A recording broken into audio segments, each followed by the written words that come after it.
ya benada amen scientific for aba anope ni nkomo mfa koko ho pals twa ne to de den ma ontiment na se koko ha adwen titie ni ne hu difference no what you say nya easy kra nya easy ti doctor usu o say usu e wa hase a o de ba be fem da ye mo akwa be da bibia boko nyame adom na medofo no hu ye de nyame adom ho ye pa de na me ase ya o se be chia je no so e chia papa nso shake no pay e chia adoroma koko yo mini aba meda wase na machia wa chefo ene eye ganafo nyina na sene nyina enim no Amen Scientific Herbal and Alternative Medical Hospital ye to ho acha adwuma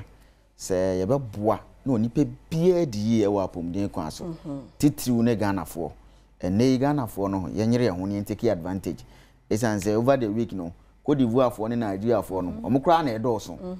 enso ayaresabu ya na ye bie ye titiriu for ganafo emom nipa nyina ka ho de but titiriu se ganafo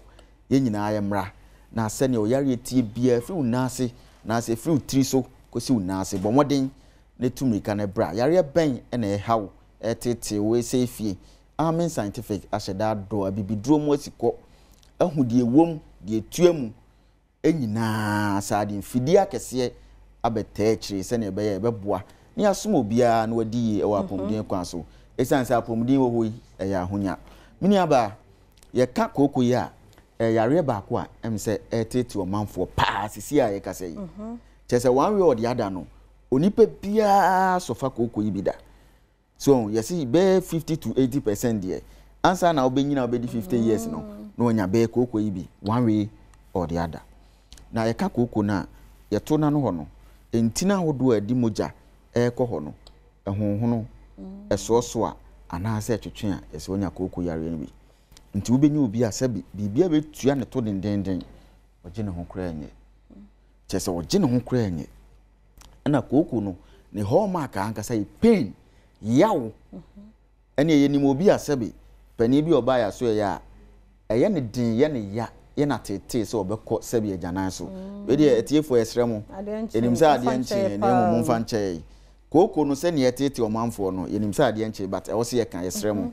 mini aba me se ye nya obi a koko yinti ohu se ye hwe screen so a wo hwe images ni bia anoden me se koko nti sabi wadidi awie aduane na yam no efi na wo se pie no osuro se obekọ akogya na because yawo na eba no ontimi kra saa so ne ewo bi akoko ntimi ni aba da bia na o hye pampers be makatachi o hye diaper aso obu ne nsa diaper ibi because say emoja e free ne tuna no ba no ne de ntini na hona ma afi apai na emoja itu ne saa ye obi so asabi wakọ agya na so no obo nse sabi o clean no obo nse moja wo tissue so moja wo tissue ne so no wan hwe ampenwo asema ani a ebedu time na afi yeso saa ye obi asabi ba bia ye kura agya nan no eye rectum no eho no ewo se agya nan no etimi som kosi se be ye ma ne anya atenka se epesi agya nan obi die mu aye loose to the extent say agya nan no eleki fa ho ebi wo kura anya agya nan na nkasa ba hu nsuo no it is sabi nipa o na se nka me ba hai na sabi koko nti agya nan no hu nsuo ni leki fa me ho na nka kura wo me nka obetima atena nti ebi mu nipa mu because of koko emu ntimi nko nipa mu yawo ne ade a betuo omoto no ebi soso no obonse koko na kwa ma afi aso ni sisi ama afi wako ama koko no chese ne to na eye ne ye nti opese won tina position bi a ebeboa no na pain na ba form chese koko ni ye yare ba ko a chese se wo inside eye internal hemorrhoid no ana se wo outside external hemorrhoid aye ye ne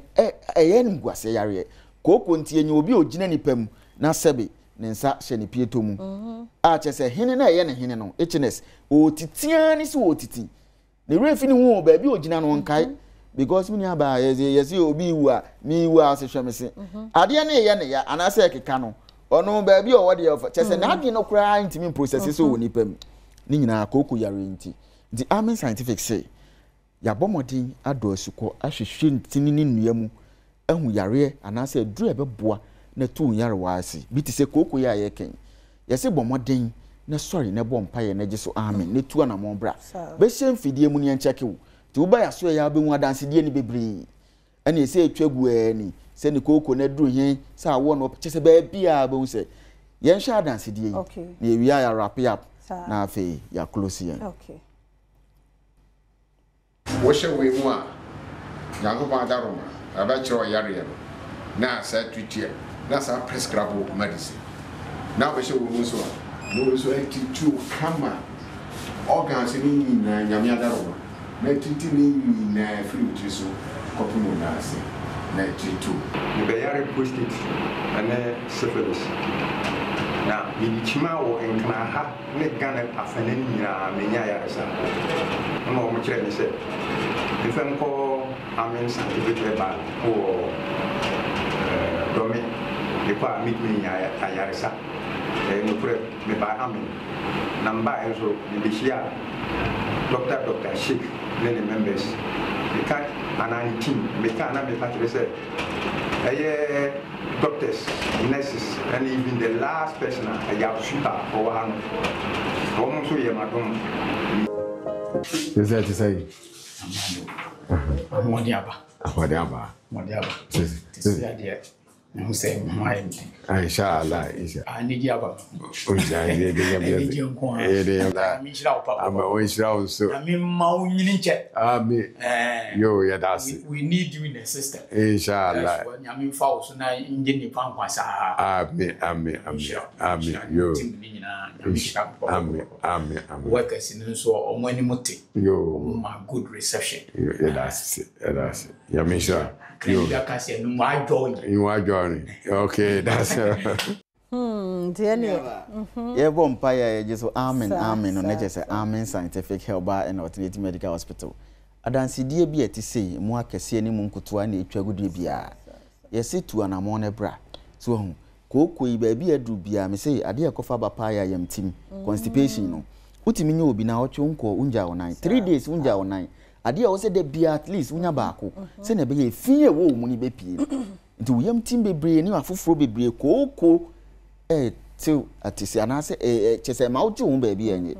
yesre yentu anamon ne emra amen scientific yare bia free utiri so kosi unase bra na won so de be ya dance die enkran ha ye odomi CFC flat ne nchen eco trained ade no so hwa obehu amen scientific ho saa nso ne wo la shibi klagon ne goy filling station no ene di nhwe ni mo ko sprintesa ena afi so ye ho ye won kwanta ye won kokko kuma se wa tomata chima ne kejeti ye otakrade apramdo ye oboga ye wo enchi ye okwame danso chese ba bia wo bia no amen scientific aso ye ben wo yare bia etete wo aye won kwana na entena fie na ma yare ense wo fie yare ema wo fie nyija na yare nkofo ohia ne ahokere emeto so esanse ye ka obi ahia ne pa de yare abona to a ontimi nya no hwe fi se adwuma bakro obeda ye bi enu nti na amen scientific se bra ne yemwa won fa mfidie ene nro nwanwaso a FD agi atum enhye oni padua mu ansakra ne de do na kan na abo atu yare ase frɛ yen 0244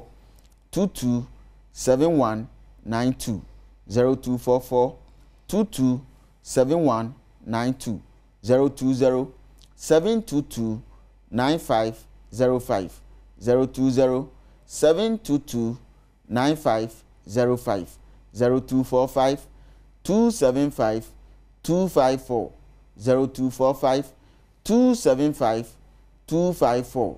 Amen scientific se bra yes say allow shafi nyankopon ene yare safo nyame so timi ade nyina ye na che se yare ben bo modin ane bra nyame adaroma oso benya yare sa da se papa anti fredox si a numbers na wo screen na ase no na wo amen scientific enkasa enye koko nko a ene won ka ho sem yare bia hawadwen ba se koko hawadwen pa dia frɛ na nso ya dansefo no ebi